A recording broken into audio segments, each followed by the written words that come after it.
IVM.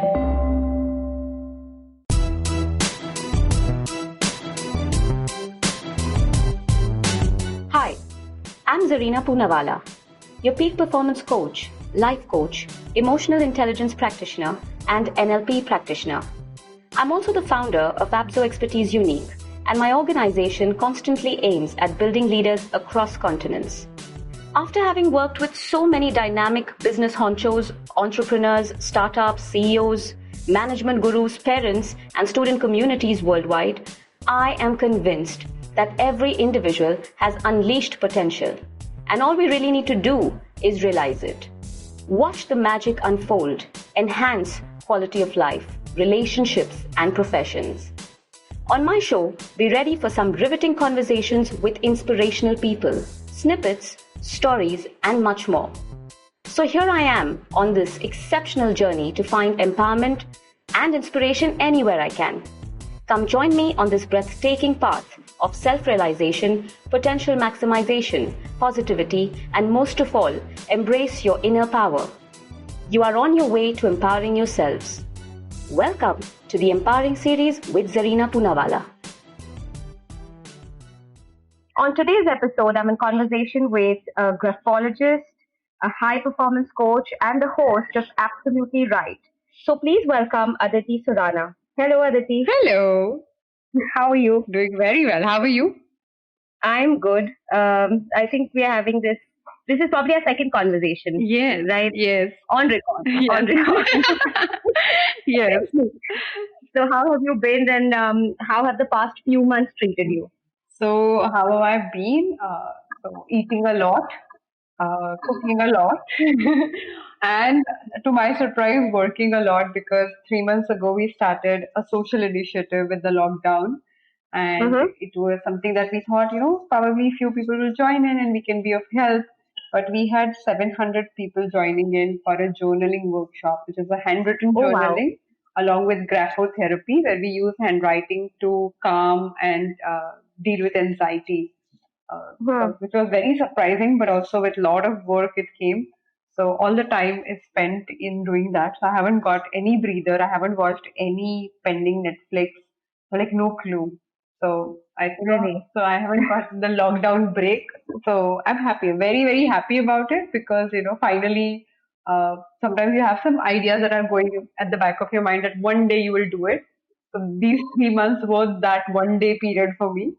But yeah, so not a lockdown experience, but a wonderful experience for sure. Wonderful. As long as it's a good experience, it doesn't matter, right? When you're How having was it. your lockdown? How did it go for you? Mine's been pretty good. I mean, I've been telling everybody it's not a lockdown for me.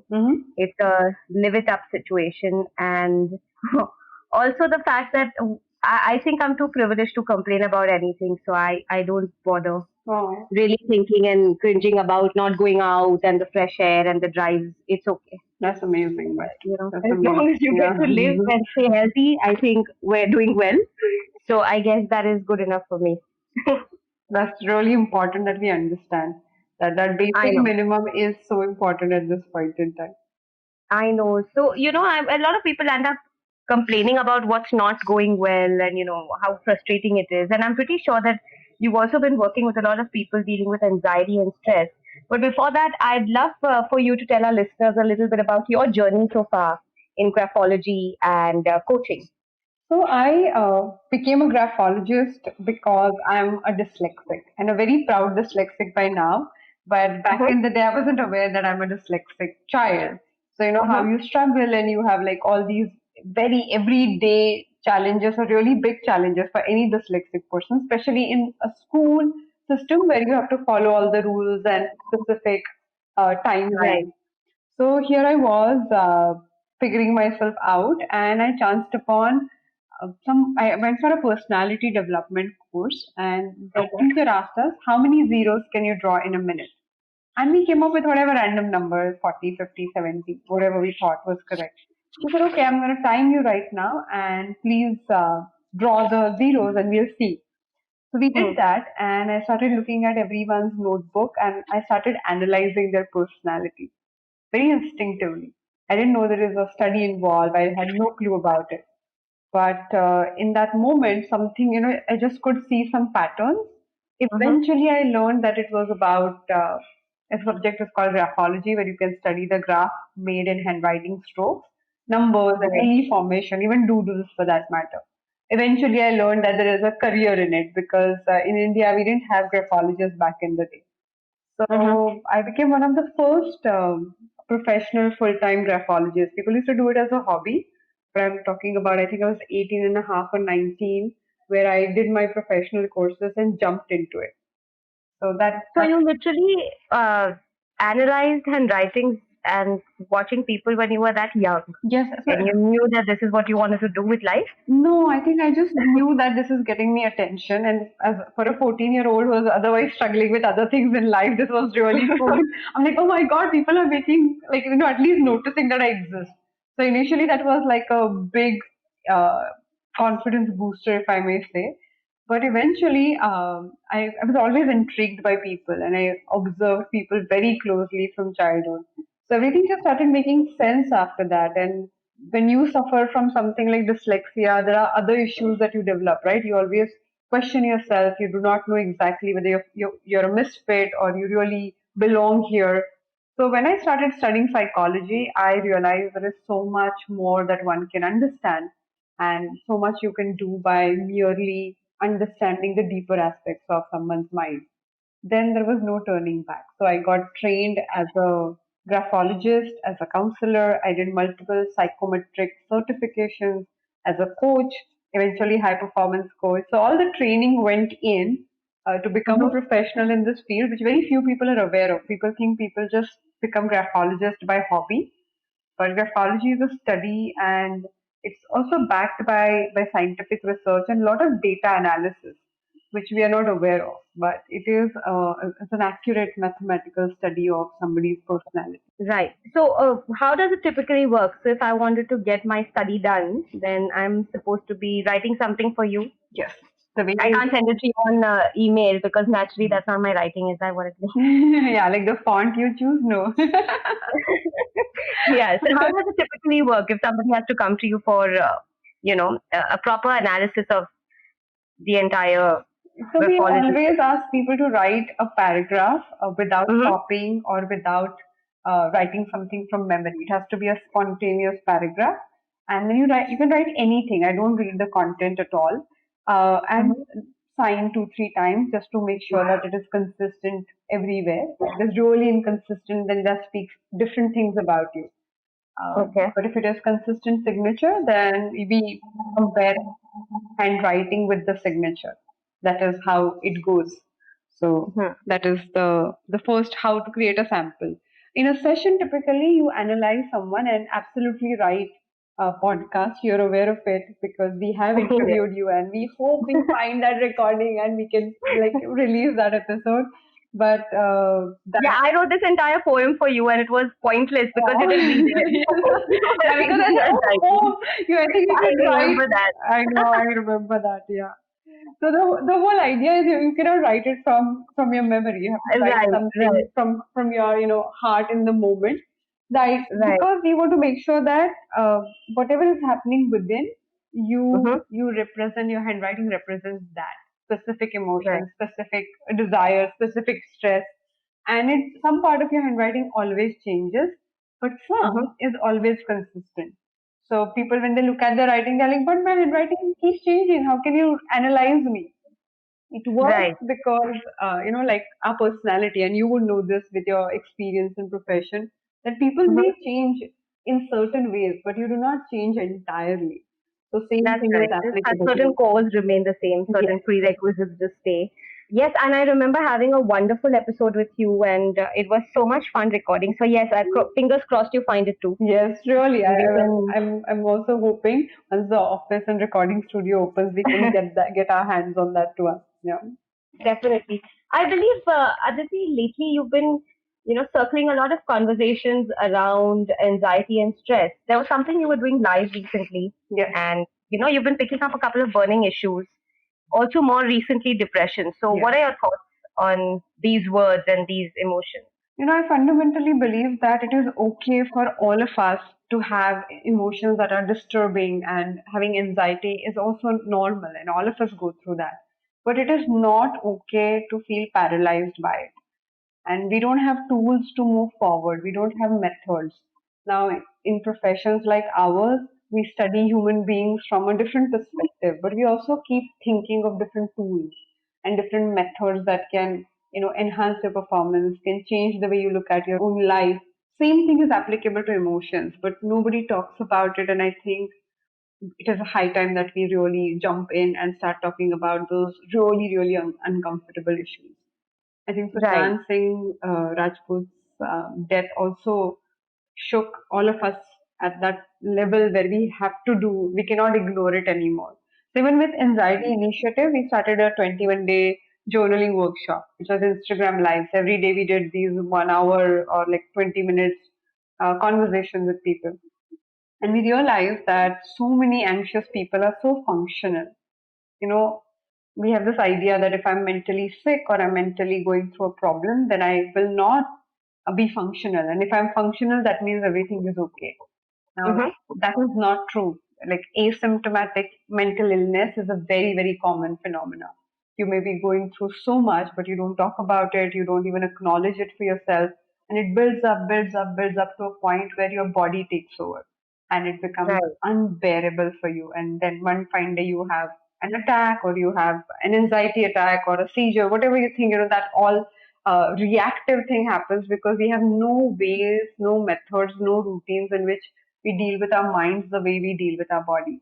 That's right. I mean, how would you explain something? You've picked up very important topics, and a lot of content is surrounded by anxiety, stress. The word depression is suddenly very common. Everybody is using it very loosely, if I may say. That's so true. To some extent, it makes sense. To some extent, I personally feel a lot of people don't know how to differentiate between when they're just upset or sad, when they're actually going through that kind of a feeling like you're talking about. Mm, You see, a person is going into the hospital. I've heard of clients, they will say that I felt like I'm having a heart attack, but it was actually a panic attack, right? that's true. So that's the level of anxiety or stress a person can go through, and of course, leading to a lot of mental disorders and illnesses.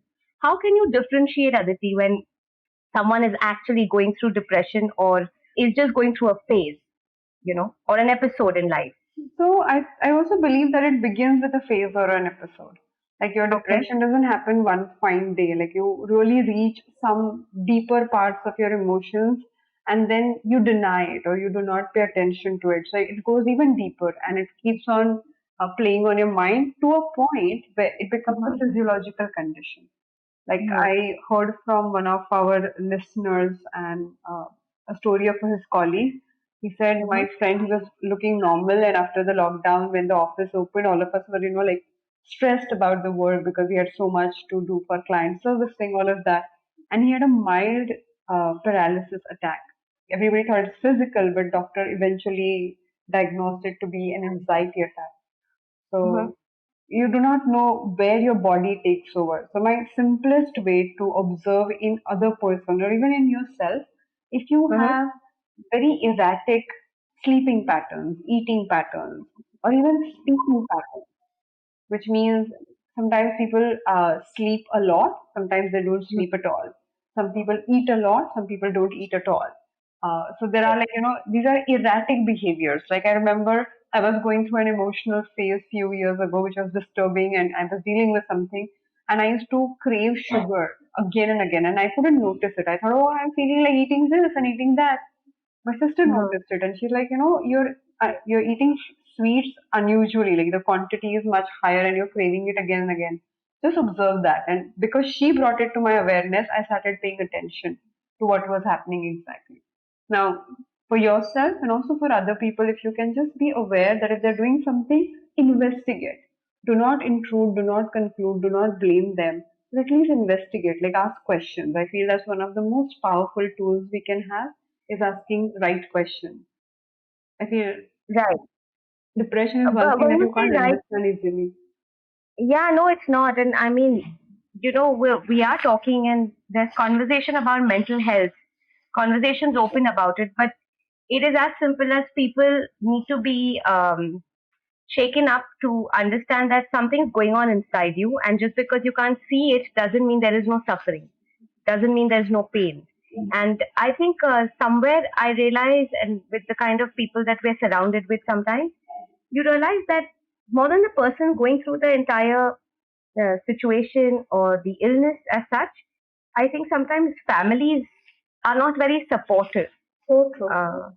When something like this is happening. So let's do a kind of broad spectrum analysis on this and see um, if you can kind of break it down for us, Aditi, in terms of let's say if a person is showing erratic or extreme behavior, whether it's their diet or their intake, their overeating, all of that. But apart from that, how does a family or a close person kind of pick up signs or kind of read if somebody around them is suffering? Because the age old way of handling things is, oh, stop using your phone, you'll be fine. Wake up early, you'll be fine. uh, Stop going out with your friends, you'll be fine. Break up with your girlfriend, you'll be fine. So there are all these random answers you get when you're talking to family and relatives about being broken or being shattered, and they don't get the idea. So how do you kind of read symptoms in somebody close to you to be able to say that no, this is serious and we need to address it? So I feel whether it is serious or not, and it could be simple sadness, because as I said, asymptomatic mental illness is much stronger nowadays. So you Yeah. wouldn't know, like we cannot dismiss any sign.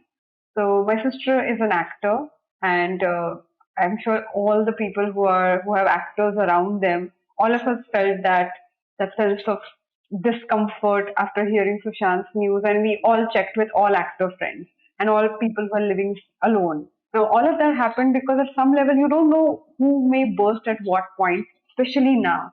After the lockdown, people who lived alone or people who lived away from the family suffered a lot, but also people who lived with the family suffered in different ways. So we don't know who's going through what situation.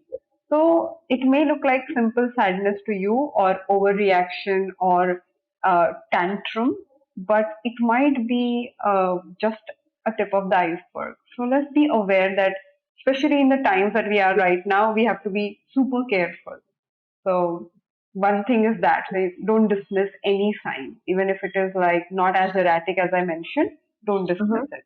Second thing, I feel when it comes to supporting someone going through like that, your job is to show up again and again. They might not respond easily, they might not say the correct things, they might not open up. But if you can notice something is off, and if you know that that person needs help, keep showing up. Like at least check on them regularly, offer to send food or offer to order food for them, or like, eat together, watch movies together, even if it means online, or if you can physically visit the person. But make sure that you do these things, because it's really, really important that you check on these people, because they're already like going on this downward spiral, right? There is no end to it. You're Right. constantly struggling to grapple and like come up, get one breather. So you can't expect them to be the first respondent to the situation. I genuinely feel this. I feel that every time we speak about a broken person, we say, "अच्छा, पर इस बंदे ने क्या करना चाहिए था? He should have reached out. He should have spoken. He should have done that." But if we remove that responsibility from them, and if we take that responsibility, believing that you're not suffering through severe mental issue, you ask yourself, what can I do? What I could have done? Is there any other conversation? Is there any other method that I can learn that will help the person open up? Third thing I feel, once people open up, we have to learn how to listen. I think we don't know how to listen. Do you speak about listening with people in your I speak training? about listening a lot because you listen twice, you speak once. That's the general rule of the body and the science. Agree? But this is where I sometimes find it difficult in terms of people have questions. Hmm. Uh, so there is everyone out there for you, but there are times when people are so stuck in their own rigmarole that they don't have the time to go out of the way to look out for you. Right. So if they have missed that exact moment where you needed them because they were busy doing something that must have been their priority, Hmm. right? I sometimes feel that then there is this unnecessary pressure on people around you to have to make sure that they're always available, which is not very practical or pragmatic in the times we live in. So that's the question that I had in mind, and I'm speaking about listening in terms of people are there, they're usually listening only to respond, actually not even to respond. Most people listen to defend, you Right. know. True. So you're not even listening to reason and perceive and then answer. You just listen because somebody is going to say something selective enough, good enough for you, or something that will offend you, and you will defend yourself. That's what's going to happen. So having an open mind, because you see, Aditi, we come from a background of the expert knowledge of the neurosciences, of the brain, of the psychology, but Right. a lot of people around us don't. And to make them go through the procedure of actually coaching the ones around them is slightly harder. I find it a Oh, little then it is difficult. harder for us too. Like so many times, Yeah. like I get so tired, like only like speaking in a required manner. I do lose my own patience, and at times I'm like, no, I shouldn't be doing this. I'm aware of it. It's not only the knowledge; it's also the ability to Yes. do it in the moment. I totally agree with you. So like people around you. So in fact, you might even face this with family and with friends. You probably may be the agony aunt at times, but at times the last thing you want to do is give anybody advice, because that's what you're doing outside all the time. Yes, You don't want to true, counsel exactly. anybody in the house, and then you don't know whether somebody really required it in that moment. That's what I'm talking about. Even people like us who miss out. I feel the only choice people have, and like as untrained person in this space, I would say to our listeners that all they're required to do is listen with compassion. And my simple key for that is to make sure that you keep repeating it to yourself.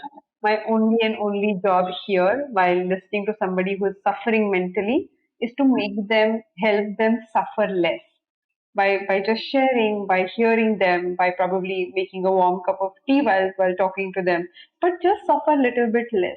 Now you're right, people don't have that kind of time and you don't want to become a shoulder to cry upon every day.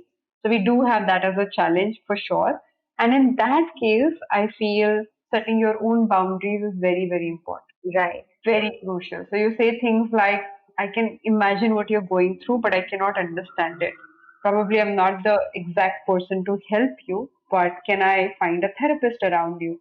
Can I connect you to somebody who can really help? And I'll take you to the appointments. I'll make sure that, I want to be there. But I'm not a solution provider because sometimes people keep repeating the same thing and that becomes difficult. That is genuinely Hmm. difficult. So, how do you reckon, let's say, people who want to speak up about, a certain problem, Hmm. their depression, or anything else that they're probably feeling inside them and they want to vent, but they don't reach out? What's your advice to such people? Because it's easy, I've seen, especially after the whole episode that just took place, I've realized that everybody's become a psychologist, everybody puts up on social media, reach out to me, reach out to me, everyone's their own therapist, which is great. But you know what? It takes an expert to give you the kind of advice you need, because you're looking from a very different perspective. And secondly, people, if they were in the position to reach out, Aditi, then don't you think we would be able to really kind of curtail this kind of an issue happening? I can't agree more on this point. It's just so Right? true, yeah.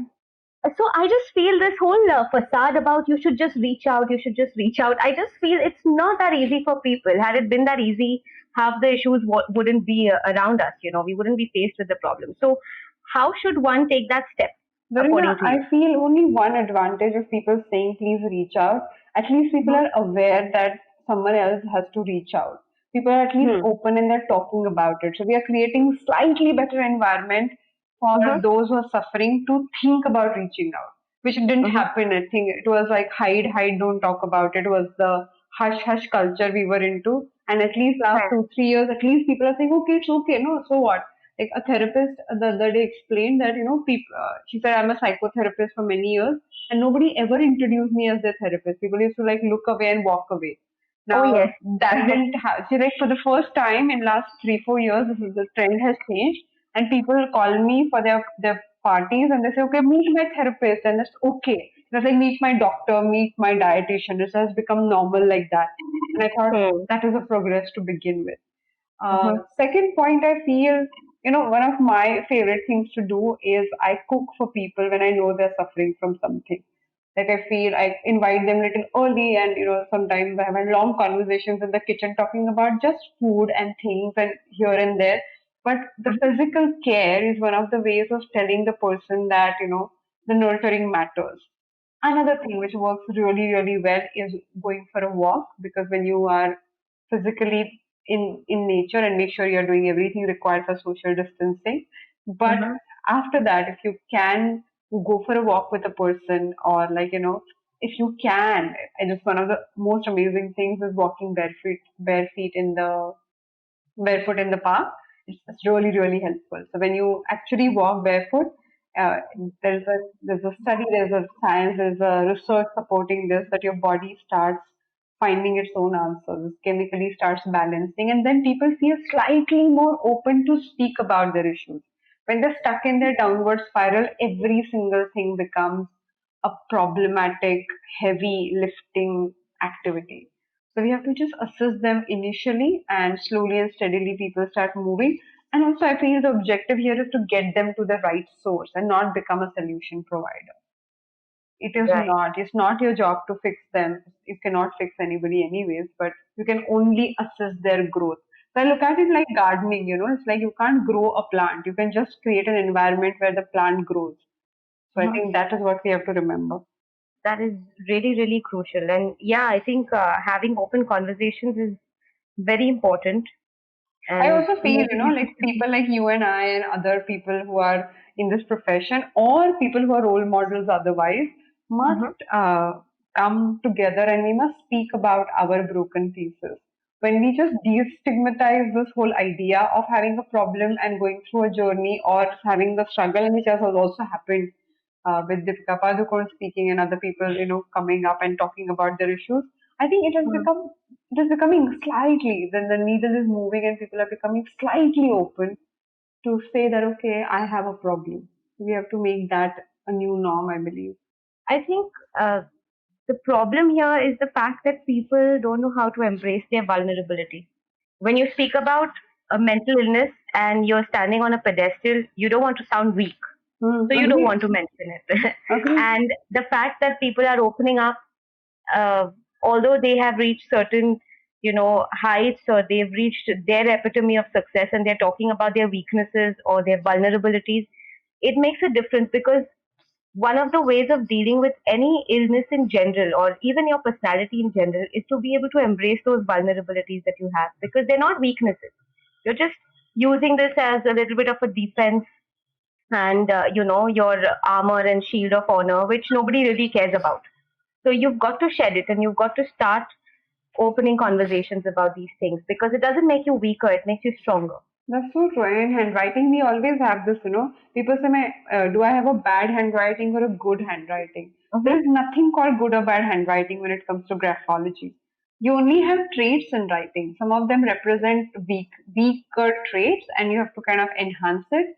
And then you have great strengths. So there is no concept called good or bad personality, a Hmm. good or bad behavior. So there are behaviors and there are repercussions.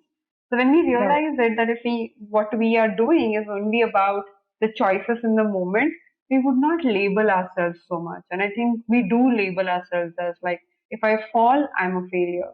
If I cannot do something, then I'm going to be this loser forever, which is not true. Right. I know. But having said that, we're talking about that feeling which people go through, and that feeling could have different names. I think the more real words that everybody on a daily basis relates to is anxiety and stress, and you've spoken about it recently quite a bit. So, Yeah. if you could highlight what these two terms mean to you, and how one should deal with them.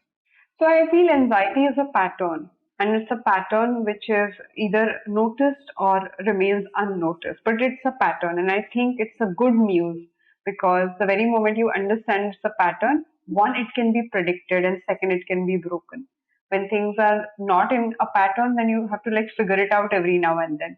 But you get triggered, and then you have a response, or you have a reaction that feels uncontrollable.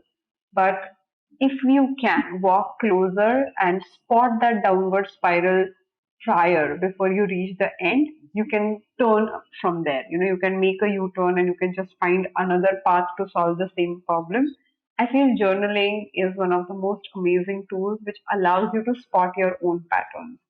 Mm-hmm. So, Zarina, a lot of my work is rooted in graphotherapy, which means Right. I look at handwriting and I also ask people to change certain handwriting strokes to create certain mental environments. So it's like Zentangle, it's like Doodle done with more psychological study and understanding of your personality into it, if you may say. It's slightly Mm-hmm. more intense because we work on a particular behavior through this method. So it's not generic as much as it is specific for a person. So for me, if I see anxiety, I go and we have spotted around 25 mind blocks. And I speak about those mind blocks because every mind block traps you differently. And we have to identify it because without knowing the trap, we just keep fighting and we keep trying to get it off our body and our mind, but it doesn't go. So the whole idea of knowing what trap you're dealing with is really, really helpful. So I feel observe when you're anxious. Do not try to fix the problem when you're anxious, but when you're done with that episode or that anxiety attack or that emotional upheaval, after that take a moment and observe. Like if you get into a habit of observing yourself regularly, you can spot where the pattern begins, what triggers it, and then you can work around it. There are so many techniques available. And say, supposing someone's just listening to this episode right now and they have this sudden thought that maybe this is the way I've been blocked, or this is what makes me anxious, or this is my trigger. So, any tool that you probably would generalize and say that this is a one for all, Okay. or one fit for all. So I feel one of the things, the process that I call journal right now is a three-step process. First thing you do is you ask yourself a question. A question could be like, what am I trying to fix right now? Uh-huh. Or what exactly is triggering me in this moment, especially when you're dealing and analyzing a situation. Now, when you Mm-hmm. ask a specific question or also you ask a solution oriented question, something triggers at a deeper level. Mostly people look at journaling as just venting out their emotions. I'm not referring to that. I'm saying, okay, first step is ask a specific question. And we have created 21 questions. It's a free workshop. Please download it from my website. Uh-huh. But the idea here is the second part is graphotherapy. There is one stroke we call flow of thoughts, which is S-looking formation. And if you do that stroke and spend at least 5-10 minutes doing it, it works like washing machine. So all the thoughts that were unwanted for you start kind of leaving the intensity. The thoughts will remain, but the emotional charge attached to it starts disengaging with it. The third Mm-hmm. part is where you physically handwrite these thoughts. You do not write, you don't not only think about it, but you physically sit down. Now, all of us know this that when we physically write a thought, we can't multitask. We can't be jumping very, very fast to any conclusion or anything. You have to think three thoughts, five thoughts before you write one sentence. And that by itself is a filtering process. We don't realize it, but if you do it regularly, at least for 7 days, if not 21, if you can do 21, amazing. But if you cannot, at least give it a shot for 7 days and see if you follow these three steps. A question from that question bank, which is it's a prompt, it's a specifically designed question. It's not any random question, but it is designed for you to look at your anxiety from a different angle. For example, people write journals for gratitude, and after writing it for a few days, they don't know what exactly to write because they're like, now I'm done saying thank you to everything. But if you have Hmm. a question that tells you, okay, what is a very, very small thing that you're grateful for? What is one human connection that you're grateful for? What is that one idea or aspect in your professional life that you're grateful for? So when you break it in this specific manner, you can really disengage and find out what is happening, what is working. But this is where the questions help you. The question, handwriting therapy, or that specific doodle formation, as I mentioned, and Uh-huh. handwritten journaling is a three-step simple process. Really, really helpful. People have gone off insomnia, sleeping tablets. People have dealt with their relationship concerns and on their own, like not by therapy and one-on-one conversation, just by re-looking at their own life, independently, sitting at home, especially in the lockdown. So, so much we can do if we use the correct techniques. What Mhm. techniques do you use, Zarina? I start with this one technique, which I really, really find extremely helpful, is using the four A's. Okay. And the four A's are usually accept, adapt, alter, and avoid. So I think I allow sometimes this tool really helps people to understand what they have been doing correctly in these forays and what they haven't. Because, a lot of our stress Mm. and anxiety, it comes from the fact that you're using the wrong A. I mean, for instance, But you uh, have to accept you're in, avoiding, like that. correct. Mm. Yeah. So Mm. supposing, you're a spouse and, you're undergoing probably some kind of domestic violence, Mm. but people are asking you to keep it easy, and, families asking you to take it easy because you know what, you have to adjust, you have to adapt. It's just Mm. the relationship. And that's what you do. You don't understand that either you need to alter this, Mm. right, for yourself, or you need to walk out, you need to avoid. Then True. there are times when your colleague or your senior at work is saying something to you and you're taking it personally instead of realizing that it's got a professional aspect to it. Mm. The entire, let's say, the stinker is not coming to you directly because it's personal. Mm. Don't look at it like a grudge. You look at it, you put it away from yourself, and not a personal entity. Look at it as a corporate or a professional issue. You will be able to understand, accept, and change something about it. But Mm. I think a lot of problems, according to me, do occur because these four A's, Aditi, and Aditi is the fifth one now. But those are the four A's. I personally feel people, they avoid what they should accept. They accept what they should alter. They're trying and adjusting to things that they should avoid in life.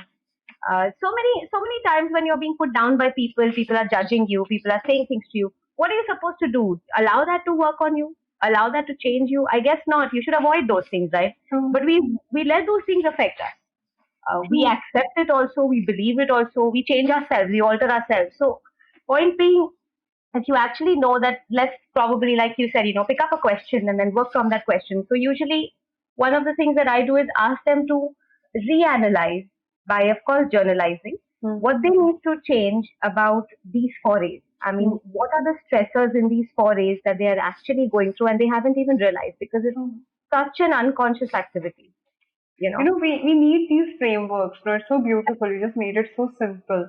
But we require these frameworks. Nowhere in our education and in our otherwise grooming, people talk about these frameworks to relook at situations and understand situations and not give in.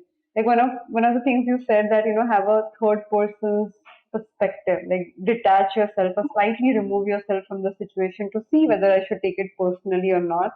That Right. one lesson is so powerful and important if we can understand it. Yeah, I mean, another tool that I think really works well is when I ask somebody to just imagine themselves as a third person So, and, look from that perspective, analyze themselves with just no bias. And they might even find how powerful they are. They're like, I didn't realize I have these qualities and I don't know why I don't appreciate this about me, which is very important. my favorite story is about this. Like I always tell people, imagine a world without mirror. Now, if Mm-hmm. you do not know what features you have, what color of your eyes, if you have no clue, then how will you understand about your looks and your, so-called beauty? You'll only either rely on people's opinion about you or whatever, how they react to your beauty, or you will compare in your mind your features or your understanding of your features with other people, and they say, okay, if I'm like this and this person is appreciated, I might be having good looks or whatever. Now, Mm-hmm. same things happen because we have no way to know what kind of person or personality we are. There is no mirror for personality, and that's why graphology for me is so meaningful. Because first time when I was going through my counseling training, and we were told and taught how to listen and how to pay attention, and I'm like, yeah, but whatever the person is saying, that may or may not be true, and that could be only his perception of his life and his problem. How do Mm-hmm. you verify that? And I was really, really curious, and I already had that glimpse in graphology. So I'm like, what if we combine the two? What if I have graphology as a tool to, in a way, understand and have insight in what the person is going through. Because our perceptions of ourselves, as you rightly said, may or may not be true most of the time. We just have some ideas that are borrowed from what my father said, what my mother said, what my colleagues think of me, and our own comparison with other people, because there is no mirror to look at our personality directly. Hmm. That is so true, and that's so beautifully put. The actual mirroring, it's amazing because I think that's what people don't do very effectively. Because Yeah. even in a mirror, people stand and look at themselves from another person's point of view, not their That's own. so true. That's so true. And also, our loved ones give that mixed feedback, which is about their opinion about what they think of you. A Right. stranger has no clue about you. A colleague has a very professional view of you. So there is no independent, neutral, so-called assessment, or at least review of your own personality ever happening. And that's why also it's so beautiful that IVM podcast decided to create this show with us, because I feel doing a session like that where so one part of the podcast is where I analyze someone's handwriting as I analyze yours. And Uh-huh. people open up, and then different layers, they just, start speaking about what works and what doesn't work. And it's a live session. So it's not like a pre-scripted idea. It's also not like people trying to tell you how to solve problems. They're just like opening up layer by layer. So that's one part. And the solution part happens as an independent episode every Friday. So we broke it separately because we wanted that genuine emotion to be active when you accept a problem, when you accept, and the whole experience of looking at yourself neutrally. I think is so beautiful. It is a very enlightening experience, I think, and people should actually go through that experience of, you know, taking a non-biased and Yeah. non-judgmental opinion from somebody, understanding what they really are. Because to be honest with you, one question that people generally ask, of course we do as well, it's part of the way we function, and it's something that we would like to know about people is who are you Mm. and what is your value. and True. to be honest, like you said, that there are certain things which change and certain things which don't. So a Mm. person is never that consistent, in who they True. really are. And also the fact that our each and everyone's reality is their perception of what is happening. So whether it's a shooting star or it's watching a film or Mm. it's an accident on the road, the perception of each person standing in that moment is very different because that is their reality, True. just theirs. So it's so important to actually, I love the mirroring idea, being able to actually use that analogy Mm. to understand your reality is so beautiful. I love Mhm. it. So, Aditi, also, we were talking about anxiety and you gave us this wonderful way of journalizing and spoke about the mirroring. What about the word stress? What do you understand from that word? So I feel stress is a coping mechanism. Like most of the time, when the triggers or the situations are beyond our control, or if we think that they're beyond our control, we get stressed. And it comes not from the fact that the situation is really complicated, which it might be, but it Mm-hmm. also comes from our desire to control the situation. So we only look at it from what is happening. So it's not only that I may fail, but my desire of not to fail and not to look like a failure, which is actually causing the whole stress. So I Mm. feel we have to understand that whatever, like, we sometimes compel ourselves in a certain way, and we just force ourselves that if I do it, it must be like this. But then it's my opinion that it must be like this, and then it not be that harsh on myself on every standard. So setting your priorities and asking yourself what exactly matters to me. And I'm sure it has happened to so many people in this lockdown. I hear this from different people every now and then, that they're like, I was running behind this and it mattered to me so much, but I wonder if that is what I really wish to do. Is it really my priority? Do I really want to spend all my life doing this? Now, the very moment you understand it, that need for control, or controlling, as I may say, will just be less available, or it won't have that kind of hold on you for sure. So I feel that is the source of stress. In other way, I would say any behavior that feels compulsive. I have to eat in a certain manner. I have to do it. So if you're running your life from have tos, at some point it will create anxiety or stress for sure. That part I completely agree with. The have tos. Yeah. Yes. And like people think that, oh, but these are good habits and these are the essential things. And I must eat organic and I have to do this. I feel it doesn't matter what you pick up. If the approach to do it is not your journey with it and you're not enjoying the process, then no matter how good that thing is, it will not feel good.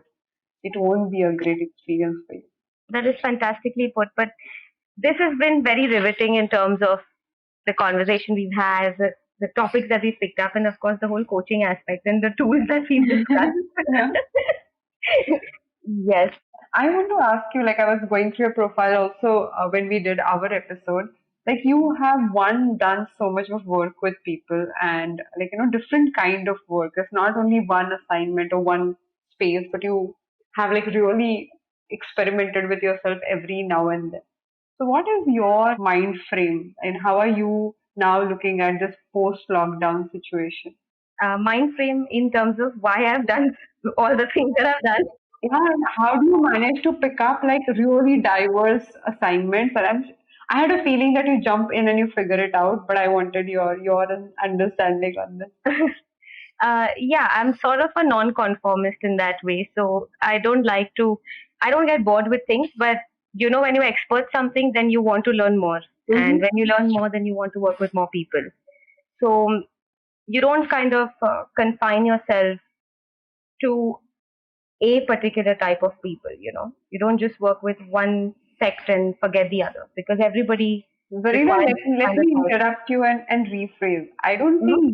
think when you're saying no, you don't do that, I don't think that's Mm-hmm. applicable to most people. I think Mm-hmm. it's only applicable to very few people and you're one of them who's saying, I don't want to like only repeat myself. Mostly people go and they ask, okay, I got this, let me repeat this formula and just like put my Yeah, life in yeah, yeah. that comfort zone. So it's not That's a why generic statement. no, it's not. But that's why the first thing I said is I'm a non-conformist. I don't do what other people do. True. Because even dead fish go with the flow, as they say. So you have to go against the flow. You have to go against the tide sometimes to figure yourself out. And I think that's what I've always done. Maybe that's the reason why I've dabbled with so much over a True. period of time. And I just feel that uh, the brain or the mind has so much to offer that no matter how much you study it, it's just going to be less. So I just don't think I'll ever get done studying it. Yeah, There's so so much to do and so much to thankfully learn. so. Thankfully so.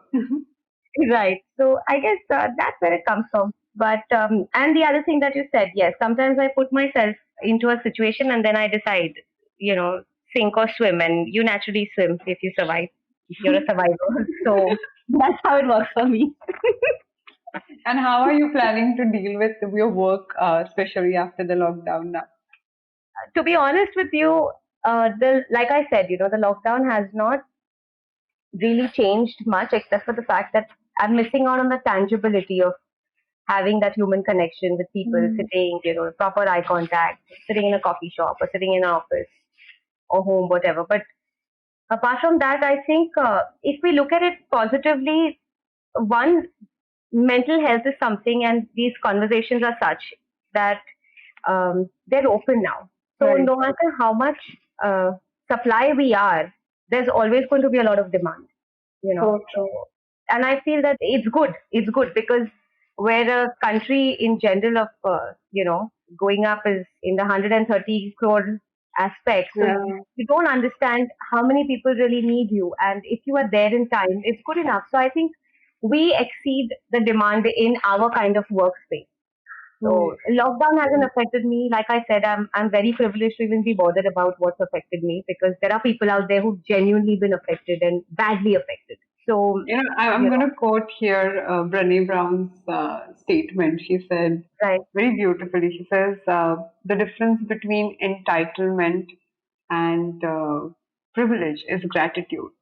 So I don't think right. it's the fact that you are only privileged, the fact that you're genuinely feeling grateful, that makes you feel really, really grounded in the moment. So you're like, okay, No, let but me count my so blessings. grateful, Aditi. I tell you, Mm. to be honest, that is so true. And so grateful because So really you true. look at the people around you who are, trying to bring a meal on the table, trying to survive each Mm. day, trying to get Mm. home, trying to pay bills, trying to do so much, and fear of losing their jobs, fear of losing family members, fear of health. There's so much going on out there. What can we complain about, really? That's so true. And I think it's very important that we keep this in mind, we just we lose that perspective when our comfort zones are questioned and disturbed, we just fall apart. I agree with you. Totally. So that brings me to the end of this conversation, Aditi. Yes. And let me ask you our most interesting question. Yes. Last segment. What empowers you? I think transformation will empower me. Like when I observe transformation in other people in general, stories of transformation, and when I feel I can contribute to transformation in whichever way I can, I think that is my all-time favorite empowering pill, I may say, because if I really have to connect and all I have to do is connect to a story, reach out to somebody who I can contribute to, I think that is really, really empowering. That's very beautifully put. And this was such a wonderful conversation. I feel Yes. empowered with this conversation because you Thank shared. you. Thank you. Like, I got a little coached, today. That's really nice. I think that's about you being so open. Yeah. Even in our conversation, and absolutely right, you were so open to hear and listen, and that's commendable. I always feel, when people are researching and they're being, more knowledgeable. Someone told me a few years ago that a mango tree which is full of mangoes mostly is bent down. So remember that more knowledge you gather in life, it's your job to make sure that you bend down and not hold it and become very, very unmoving and egoistic. And I think you're definitely that is a sign of being a great coach, by the way, that you're willing to learn and receive from every source possible. Thank you. You so are much. so generous and kind, Aditi. Thank you. No, I told you empowered me today. No, I mean everything I said. Thank you so much. Thank you so much for having me. Thank you, and you take good care of yourself and all the best. And keep doing all the good work you're doing, and keep reading and analyzing handwritings and help people to improve somehow. The least I can do is improve my handwriting. Although I know that's not part of the job. But no. Okay. Thank you so much. If you liked this podcast, don't forget to check out other interesting podcasts on the IVM network. You can listen to us on the IVM Podcast app or ivmpodcast.com. You can also follow us on our social media. We are at IVM Podcasts on Twitter and Instagram. I hope you enjoyed that show. I'd like to thank our sponsors this week, Paytm Money and Intel. Really, really fun week, and I think that you guys should definitely check out some of the stuff we did. So we had Shifa Mehta, who is the host of the show Smile India, on the Paperback Podcast. Really fun thing. On Edges and Sledges, our hosts had an episode just amongst themselves. No guests this time. Really fun show with lots of cool banter. I think you'll enjoy that quite a bit. On Storytellers and Storysellers, Vineet had Shrishti Bell on. Shrishti is the head of Netflix in India, and I think you'll really enjoy that conversation as well. Also, do check out Uncle Please Sit. Joel and Tushar had Anuya Chatarkar on. Anuya hosts the popular YouTube channel Books on Toast. And don't forget others of your old favorites like The Habit Coach, Football Should Ball, All Things Policy. All of them are doing a great job during this pandemic, and you should definitely check them out. And with that, we hope to see you again next week. Entertainment is like food for the brain. It's a window to culture and a great way to understand the world around us. The internet has changed what it means to be an entertainer, creating new storytellers with millions of fans. It has spawned a new breed, the story-sellers, those behind the scenes creating the business for this ecosystem. They work with brands, platforms and channels who are keen to capitalize on an audience hungrier than ever for more stories. I'm Vineet Kanabar, and I have a ringside view to how stories are told and sold. On my show, I bring you creators, artists, executives, and marketers for a freewheeling conversation around the business of entertainment. Tune in to Storytellers and Storysellers for personal stories, analysis, and criticism every Thursdays as I talk to the brightest minds telling or selling great stories today.